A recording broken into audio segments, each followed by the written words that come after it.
Trumpcast is brought to you today by Texture. Get access to your favorite magazines all in one place. Learn more about Texture and start your free trial today by going to texture.com/Trumpcast. And by Bowl and Branch. For luxury bedding at a low price, go to bowlandbranch.com and use promo code Trumpcast to get $50 off your first set of sheets.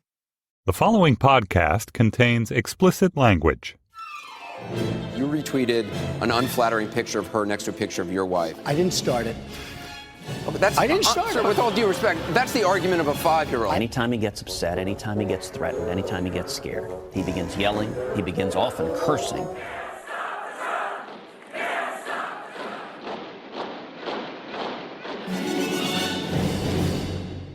Hello and welcome to Trumpcast, the show about the man who says Saturday Night Live is boring and unfunny, Donald Trump. I'm Jacob Weisberg. So we're finally getting to see what Trump Unshackled is like. Trump Unshackled says the election is rigged and is going to be stolen from him, not just because of the media, but because of what he calls large-scale voter fraud on Election Day and before. Trump Unshackled says that the 8 or more women accusing him of sexual assault are liars and fabricators. Trump Unshackled says Hillary Clinton needs to take a drug test before the next debate because she seemed pumped up at the last one. Trump Unshackled says that animals representing Hillary Clinton and the Democratic Party firebombed his office in North Carolina. If you haven't noticed, Trump Unshackled seems to have reclaimed his Twitter account. And by the way, Trump Unshackled is Trump totally unhinged. Now, when we say someone's unhinged, we usually mean that in a colloquial sense, like they're being really extreme. But as we've discussed, there's plenty of reason to believe that Trump is unhinged in a more clinical sense. I recommend a recent piece in Slate by Sally Satel, a psychiatrist and writer who also happens to be a political conservative. She wrote about why, contrary to the so-called Goldwater rule that shrinks shouldn't talk about candidates' psychiatric conditions without examining them, it's perfectly okay to speculate about Trump suffering from, say, narcissistic personality disorder. Okay, not say narcissistic personality disorder, narcissistic personality disorder. So let's speculate about it. And what better way to speculate about it than to try to get inside Trump's head? One of my favorite musicians, the singer-songwriter Amy Mann, did that. She wrote a new song about Trump's mental health from Trump's perspective. And it's really great. I'll be right back to talk to her about it and to play the song for you right after we do the tweets.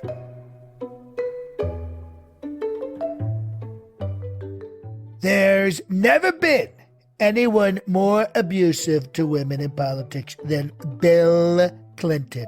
My words were unfortunate. The Clintons' actions were far worse. 100% fabricated and made up charges pushed strongly by the media and the Clinton campaign may poison the minds of the American voter. Fix. Nothing ever happened with any of these women. Totally made up nonsense to steal the election. Nobody has more respect for women than me. Hillary Clinton should have been prosecuted and should be in jail. Instead, she is running for president in what looks like a rigged election. The Democrats have a corrupt political machine pushing crooked Hillary Clinton. We have Paul Ryan always fighting the Republican nominee. Watched Saturday Night Live, hit job on me. Time to retire the boring and unfunny show. Alec Baldwin's portrayal stinks. Media rigged election.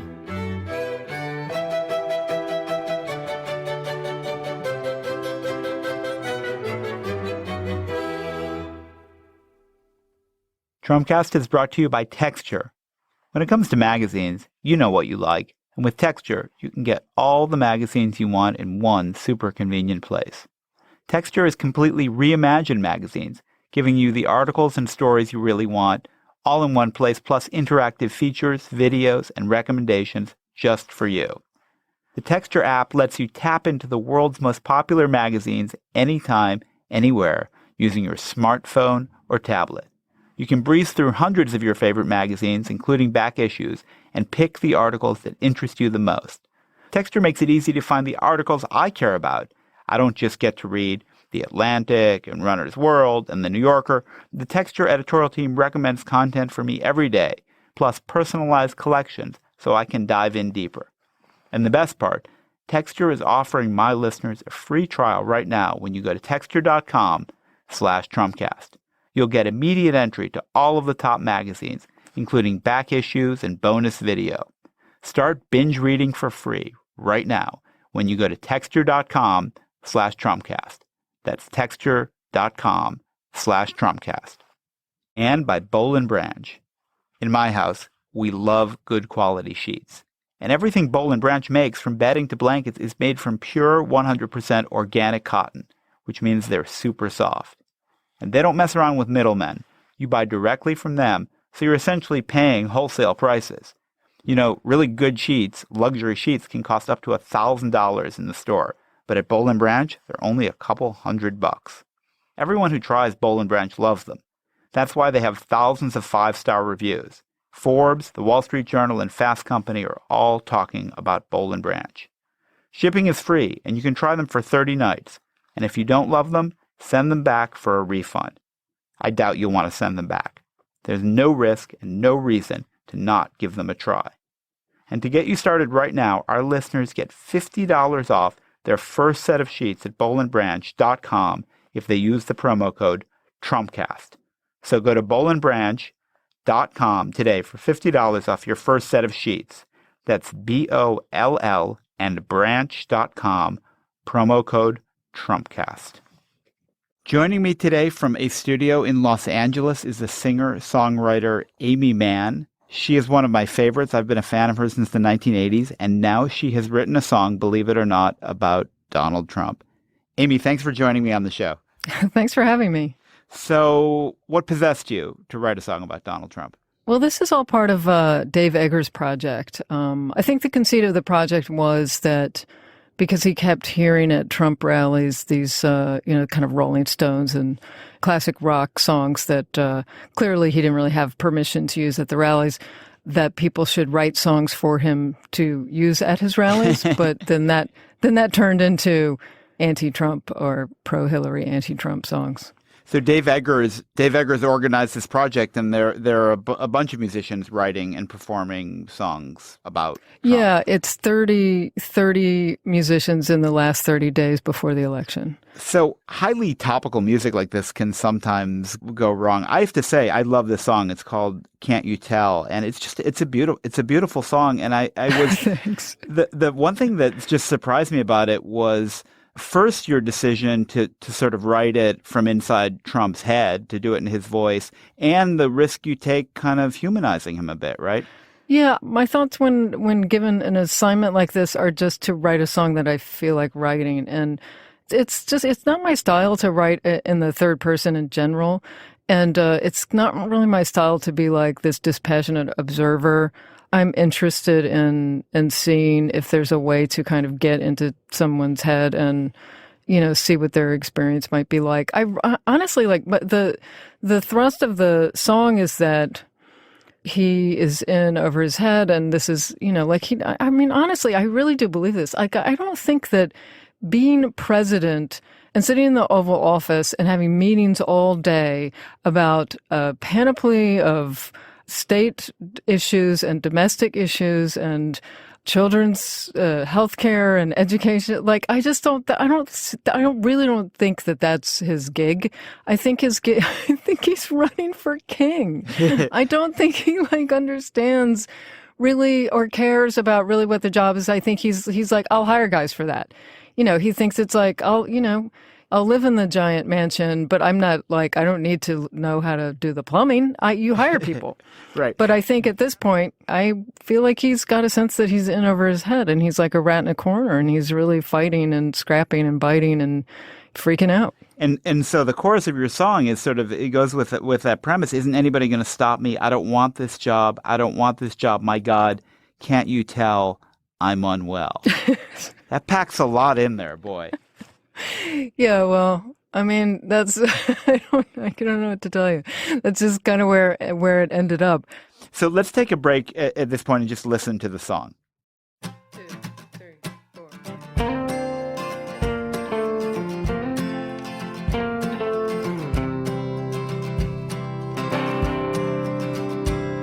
That bastard making fun of me in front of all my peers.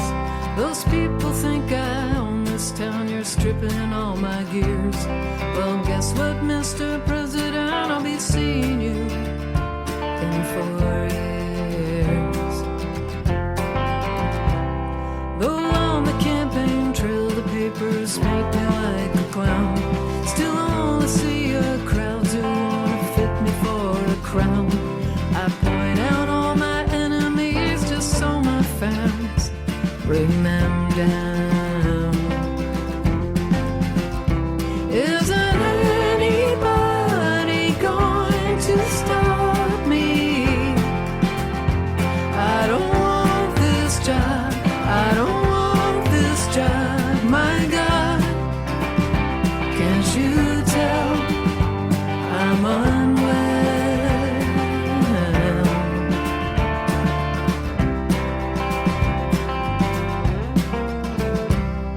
You try to pin me down, but you don't really try that hard. I throw out any shit I want, and no one trumps that card. So dazzled and distracted by your fantasy of Hildegard. Isn't anybody going to stop me? I don't want this job.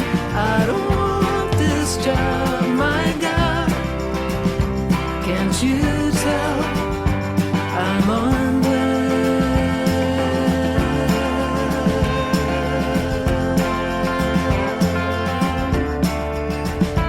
My God, can't you tell I'm unwell?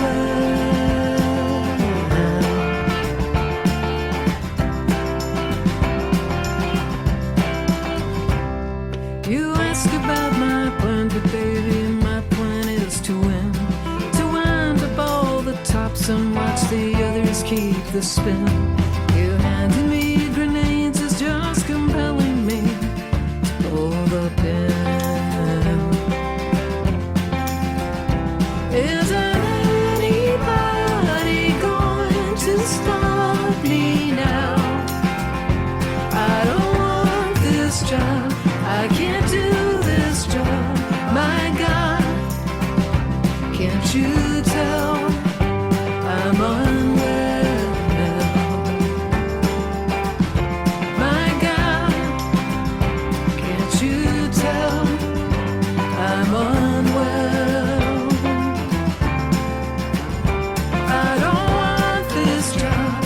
I can't do this job. My God, can't you tell I'm unwell?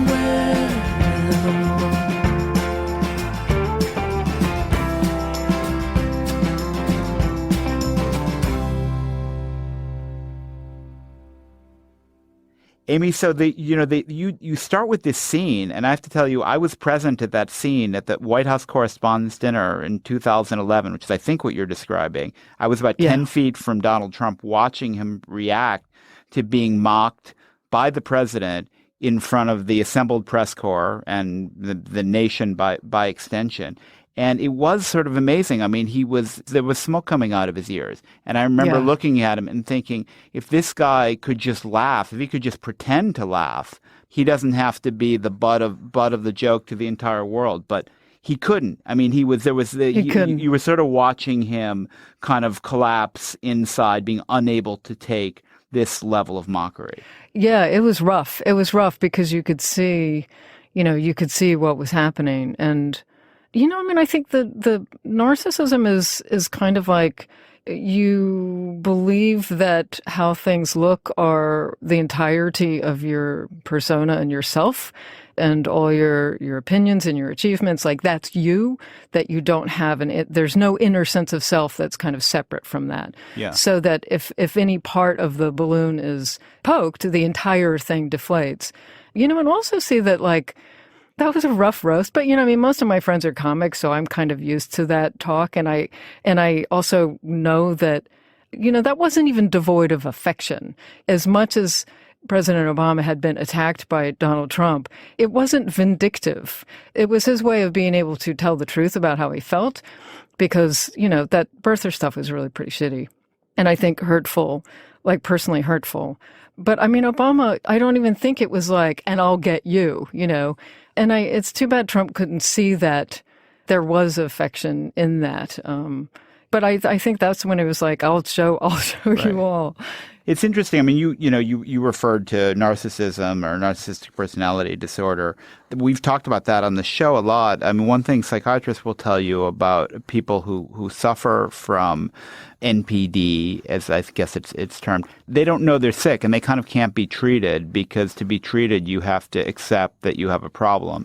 And part of narcissism is just this utter inability to see yourself the way other people might see you. Yeah. I mean, I think that's a big problem, and it's especially a problem if you are really wealthy and powerful, because, you're able to put away all the signs that come to normal people that, maybe your behavior isn't great. Like, he's not having, there's not going to be a colleague that says, hey, Donald, you've really gone too far. Like, that's not cool. Like, that person will just be disappeared.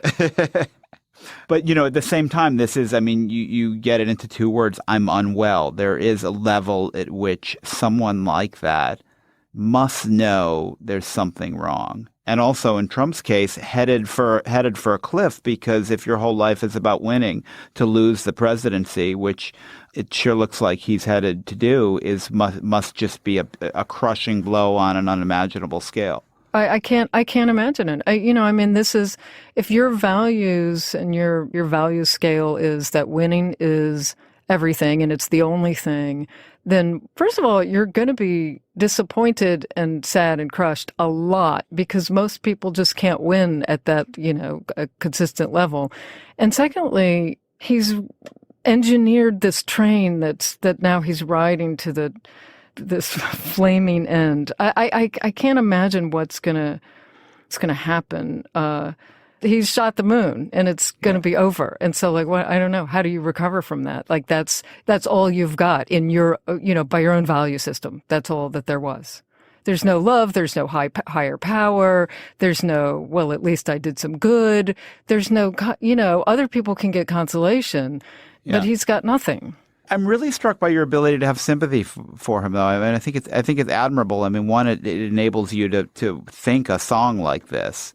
We use that kind of imaginative sympathy, but it's just, I'm surrounded by people, and I have to say, speaking for myself, I'm so angry at what Trump is doing to the country and how destructive the campaign is.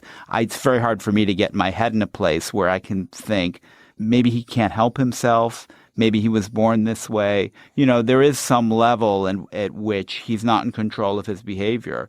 And that's the point at which you have to have some sympathy for people.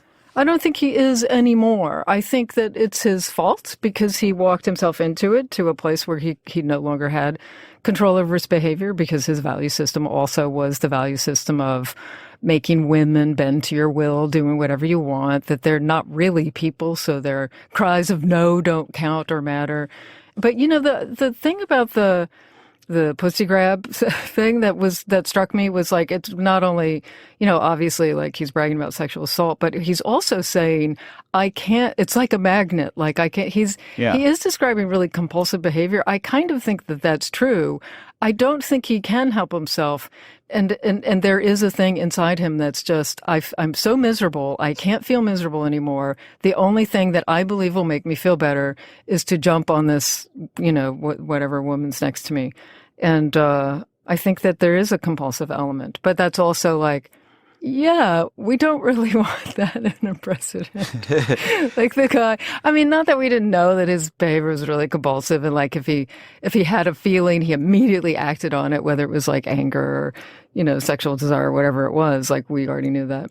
I mean, I'm also angry, but I think it's at this point, it's like being angry at the rabid dog. You just have to solve the problem and get the dog in a cage and don't let it bite any more people.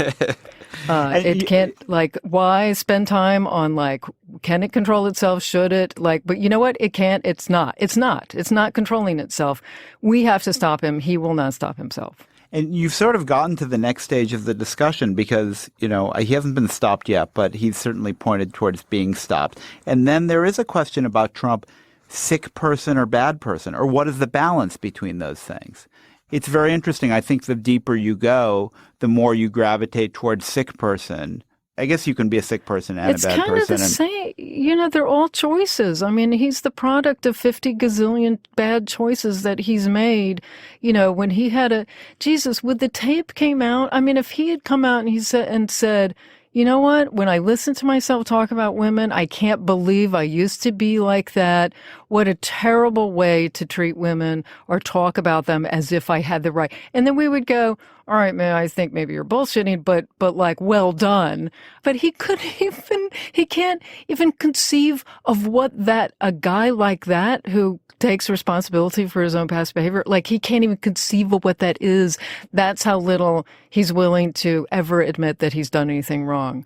And that it's just one choice after another. Every time he, steps up to the podium at a rally, there's another choice. There's another option. Oh, nope, I'm not gonna do the wrong thing. Every time. Yeah. But you really get it in the song, the way in which that his sickness, his unwellness is chosen. As you say, it's the product of a million choices, and you see it that way rather than as a genetic inheritance that he has no control over. No, I don't think something he's developed. Yeah.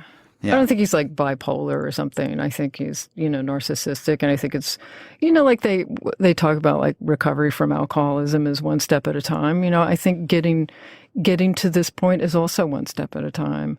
You start out being, maybe a little bratty, and if nobody ever corrects your behavior, then that's just, you're like, well, maybe this is the way to be. It's being rewarded, and it's not being.